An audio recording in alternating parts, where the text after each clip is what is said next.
सिद्धू की medical report.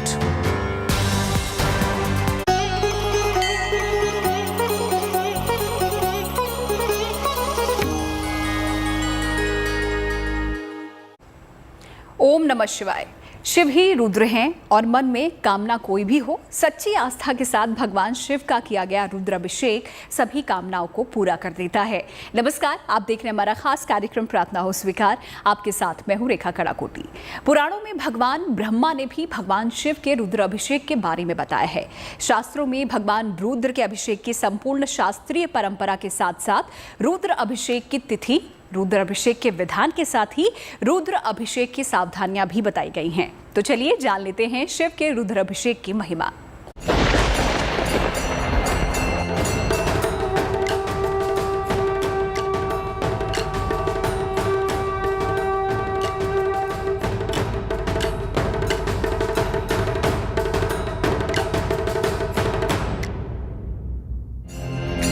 हर मन्नत पूरी करेगा रुद्राभिषेक।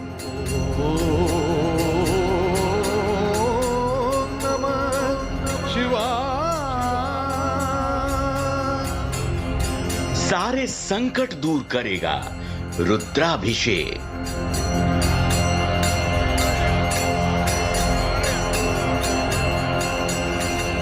सुखद संयोग बनाएगा रुद्राभिषेक।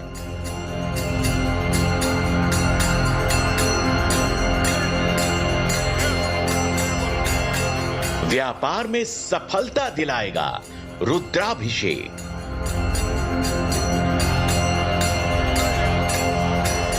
नौकरी में तरक्की दिलाएगा रुद्राभिषेक।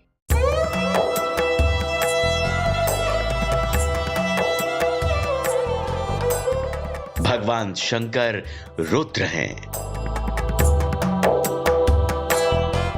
और रुद्र का अभिषेक ही रुद्राभिषेक कहलाता है। शास्त्रों में अलग अलग मन्नत के लिए अलग अलग रुद्राभिषेक के विधान को बताया गया है। कहा तो यह भी जाता है कि पंचांग की शुभ तिथि पर किया गया रुद्राभिषेक सभी समस्याओं का समाधान करता है, गरीबी और धन की कमी को दूर करता है, कुंडली के सभी ग्रह दोषों को नाश कर देता है, मन को असीम शांति की अनुभूति दिलवाता है, रोग और सेहत से जुड़ी परेशानियों को खत्म कर देता है। रुद्राभिषेक किसी भी समय कर सकते हैं। सुबह के समय किया जा सकता है प्रातःकाल शुद्ध होकर के, या सायंकाल का जो समय है प्रदोष काल जिसको कहते हैं, वो प्रदोष काल भी भगवान को विशेष प्रिय समय है, उस दिन किया जा सकता है, उस समय किया जा सकता है।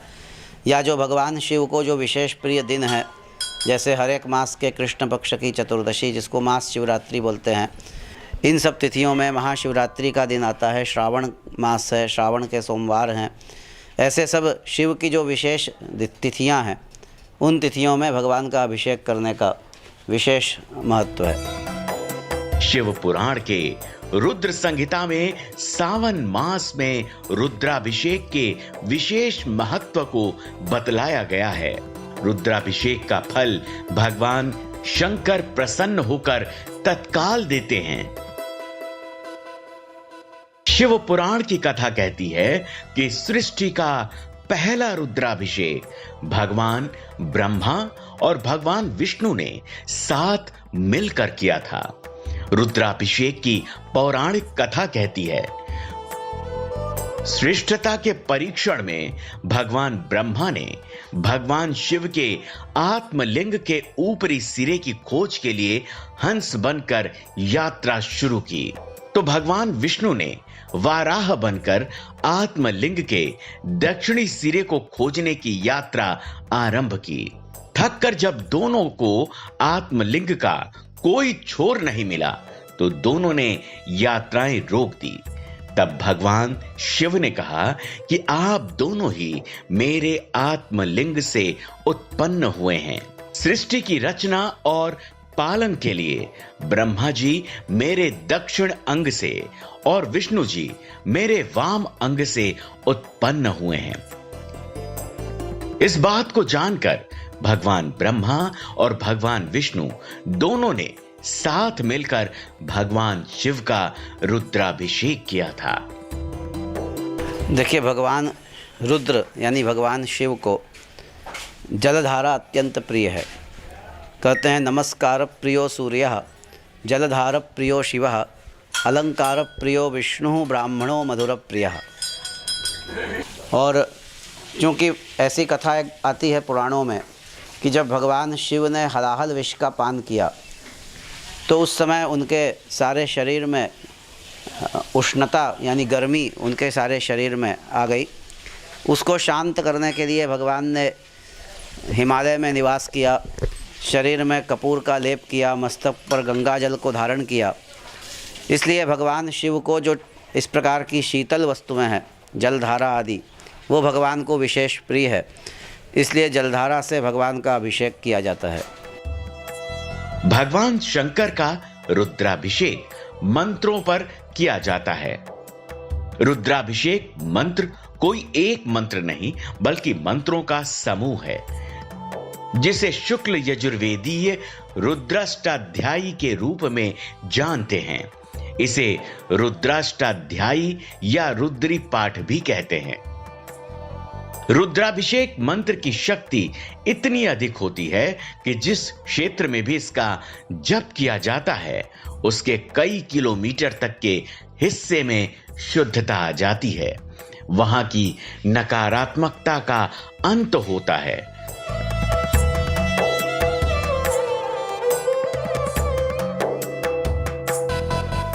वायु पुराण में भगवान रुद्र को महिमा मंडित किया गया है, तो रुद्र हृदयोपनिषद में रुद्र मंत्रों का वर्णन भी किया गया है। Bureau report, good news today. भगवान शंकर के रुद्राभिषेक की महिमा लगभग सभी धार्मिक ग्रंथों में बताई गई है और कहते हैं कि रुद्राभिषेक करने से आपकी एक दो नहीं बल्कि 18 कामनाएं पूरी हो जाती हैं। दिन सोमवार का हो, प्रदोष का हो, शिवरात्रि का हो या फिर सावन का, शिव की सभी मान्य तिथियों में शिव का रुद्राभिषेक जन्म जन्मांतर के पापों को काटकर मोक्ष का रास्ता खोल देता है।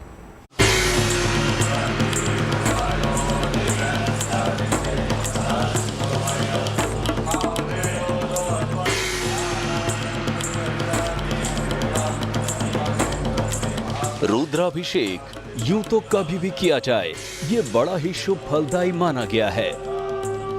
रुद्राभिषेक में भगवान शिव का पवित्र स्नान कराकर पूजा अर्चना की जाती है। रुद्राभिषेक को सनातन धर्म में सबसे प्रभावशाली पूजा मानी गई है, जिसका फल तत्काल मिलता है। रुद्राभिषेक से भगवान शिव प्रसन्न होकर सभी कष्टों का अंत करते हैं। यजुर्वेद में घर पर ही रुद्राभिषेक करने का विधान बताया गया है, जो अत्यंत ही लाभप्रद है। घर पर मिट्टी का शिवलिंग बनाएं। पारद शिवलिंग है तो बहुत अच्छा है। पहले गणपति की पूजा से आरंभ करें। मां पार्वती, नवग्रह, मां लक्ष्मी, सूर्यदेव, अग्निदेव, ब्रह्मदेव, माता पृथ्वी और मां गंगा का पूजन करें। भगवान शिव, मां पार्वती, नवग्रहों को आसन दें।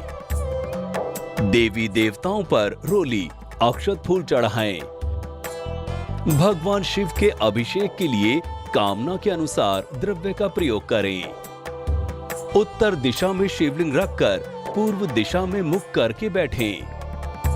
श्रृंगी को पहले गंगा जल से शुद्ध कर लें। तरल पदार्थ से भगवान शंकर का अभिषेक करें। इसके बाद शिव को चंदन का लेप लगाएं। पान सुपारी अर्पित कर शिव को भोग लगाएं। महामृत्युंजय मंत्र का भी जप करते रहें। अभिषेक से एकत्र पानी को घर में छिड़क दें। रोगनाश के लिए पानी को सभी में पीने के लिए बांटें। भगवान का जो अभिषेक होता है वो जल से होता है। गंगा जल हो तो और अच्छा हो, या दुग्ध धारा हो, दुग्ध का उसमें सम्मिश्रण कर दिया जाए जल में तो और पवित्र और अच्छा माना जाता है। और जैसी जिसकी कामना हो, क्योंकि अभिषेक से पूर्व संकल्प किया जाता है उस संकल्प में जिसकी जो कामना हो उस कामना का उल्लेख संकल्प में करना चाहिए और उस कामना का उल्लेख करते हुए भगवान का अभिषेक करना चाहिए। रुद्राभिषेक मंगलकारी है। शिववास की तिथियों पर किया गया रुद्राभिषेक मंगल फल देता है। लेकिन जिन तिथियों में शिव का वास नहीं होता है उन पर किया गया रुद्राभिषेक शुभकारी नहीं माना गया है। किन किन तिथियों पर आपको करना है शुभकारी मंगलकारी रुद्राभिषेक, ये हम आपको बताएंगे। लेकिन उससे पहले आप ये जान लीजिए कि आपकी कामना की वो 18 इच्छाएं कौन कौन सी हैं जिनको रुद्राभिषेक करने से भगवान शिव तुरंत पूरी कर देते हैं। बारिश की कामना के लिए जल से रुद्राभिषेक करें। कुशोदक से रुद्राभिषेक करने से असाध्य रोग दूर होते हैं। दही से रुद्राभिषेक करने से भूमि भवन सुख मिलता है। गन्ने के रस से किया गया रुद्राभिषेक लक्ष्मी दिलाता है।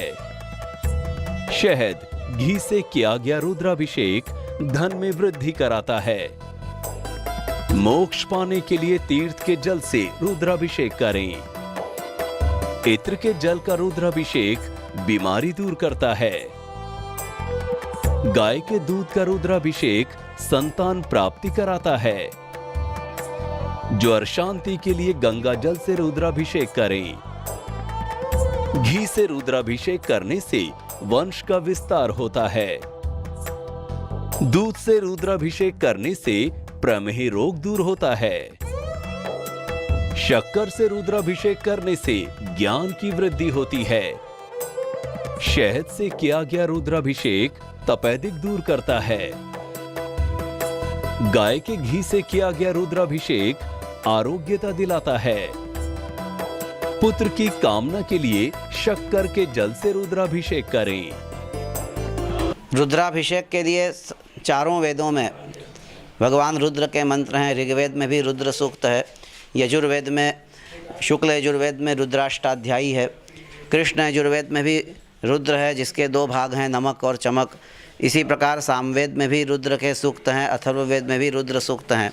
तो इन चारों वेदों के मंत्रों से भगवान रुद्र का अभिषेक होता है। तो अपनी कामना के अनुसार आप भी करें भगवान शंकर का रुद्राभिषेक और पाएं भगवान शिव का आशीर्वाद। भगवान शिव के रुद्राभिषेक के विधान को तो आपने जान लिया है, लेकिन क्या आपको मालूम है कि भगवान शिव के नृत्य को तांडव क्यों कहते हैं? कहते हैं कि शिव तांडव स्तोत्र की रचना रावण ने की थी, जिसे आज कलयुग में भी भगवान रुद्र को प्रसन्न करने का सबसे शक्तिशाली स्तोत्र माना जाता है।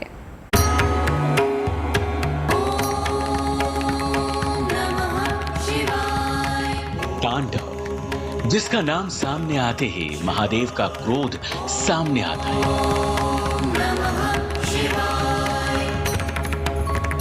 लेकिन शास्त्र कहते हैं कि शिव का परम ज्ञान है तांडव। शंभुनाथ की महालीला है तांडव। कहते हैं कि महादेव 2 स्थितियों में तांडव करते हैं। जब क्रोध में महादेव अपना तीसरा नेत्र खोलते हैं तो सामने जो कोई भी आता है वो जलकर भस्म हो जाता है। ये शिव का प्रलय स्वरूप है। दूसरा, जब वे डुमरू बजाते हैं और तांडव करते हैं तो शिव परम आनंद की प्राप्ति करते हैं। शिव जब तांडव करते हैं तो उनका यही स्वरूप नटराज कहलाता है। पौराणिक मान्यता कहती है कि रावण ने अपने आराध्य महादेव की स्तुति में शिव तांडव स्तोत्र की रचना की थी। माना जाता है कि रावण जब कैलाश को लेकर चलने लगे तो शिव जी ने अंगूठे से कैलाश को दबा दिया, जिससे कैलाश वहीं रह गया और रावण दब गया। तब रावण ने शिव जी को प्रसन्न करने के लिए जो स्तुति की वही शिव तांडव स्तोत्र कहलाया। लेकिन धर्म ग्रंथों में तांडव की कई व्याख्याएं सिखाई गई हैं। कथा है कि मां काली ने बाणासुर की पुत्री को तांडव का नृत्य सिखाया था। मां भगवती ने महिषासुर को मारने के बाद तांडव किया था। गजमुख की पराजय के बाद भगवान गणेश ने भी तांडव किया था। कहते हैं कि भरत मुनि ने नाट्य शास्त्र का पहला अध्याय लिखने के बाद अपने शिष्यों को तांडव नृत्य का प्रशिक्षण दिया था। नृत्य की जितनी भी विधाएं हैं उनका मूल तांडव ही है। शिव को मनाने के लिए, उनसे विशेष कृपा पाने के लिए अद्भुत फलदायी है शिव तांडव स्तोत्र का पाठ। कहते हैं कि शिव तांडव स्तोत्र का पाठ करने से जीवन में चमत्कारिक लाभ होता है।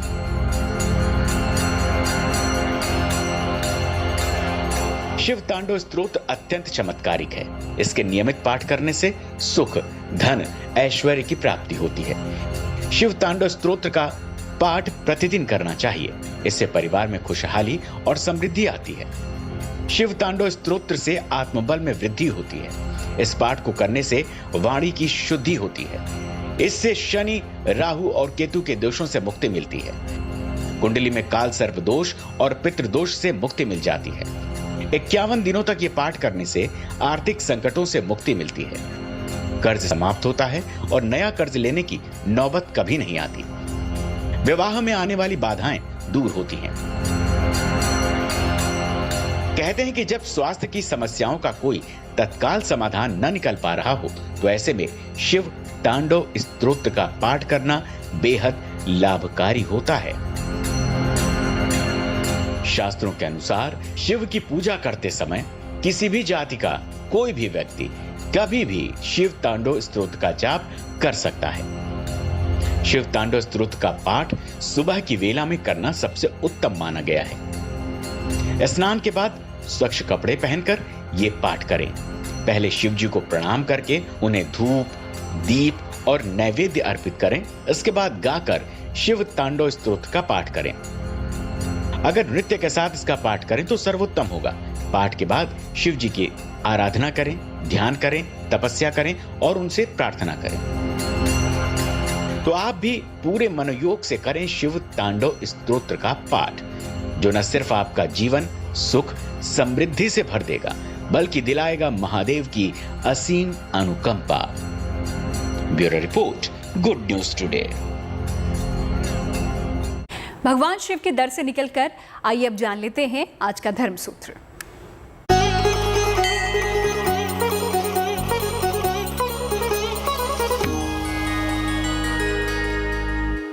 देखिए, बड़ी सुंदर रामायण में भी इसकी कथा आती है कि जब श्री जानकी जी सिंदूर लगा रही थी, मांग भर रही थी, तो उस समय हनुमान जी महाराज ने ये प्रश्न किया कि मैया आप ये सिंदूर क्यों लगा रही हैं, इतनी लंबी रेखा खींच रही हैं।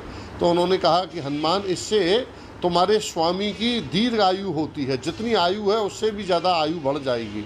तो हनुमान जी ने सिंदूर लेपन कर लिया था। कहने का तात्पर्य ये है कि हमारे यहाँ धर्मशास्त्रों में स्त्रियों के लिए जो विवाहित हैं उनके लिए सिंदूर लेपन की आज्ञा की गई है कि वो मांग में सिंदूर भरें। और प्राचीन परंपरा में ऊपर तक मांग में जब सिंदूर भरते थे तो उसका ये एक भाव रहता था कि पति की आयुष्य के लिए वो एक साधना रत है, सिंदूर भरना ही नहीं है, वो एक साधना रत है। और आज भी जब गौर पूजन होता है, कन्या जब विवाह करती हैं और विवाह संस्कार में ही गौर पूजन है, ये धर्मशास्त्रीय विधान है। उस गौर पूजन में भी सर्वप्रथम मांग ही भरी जाती है। वहाँ पर 7वीं बार मांग पति फिर भरता है। तो ये दीर्घ आयुष्य की वृद्धि का सूचक है। 25 मई की तृतीया से लग रहा है नवतपा, यानी कि भगवान सूर्य की ज्वाला के सबसे ज्यादा तपते दिन। तो कल हम आपको बताएंगे कि क्यों लग रहा है नवतपा, नवतपा का भगवान सूर्य से क्या नाता है और कैसे करनी है आपको नवतपा में सुरक्षा। तब तक के लिए मुझे दीजिए इजाजत। आप देखते रहिए गुड न्यूज टुडे।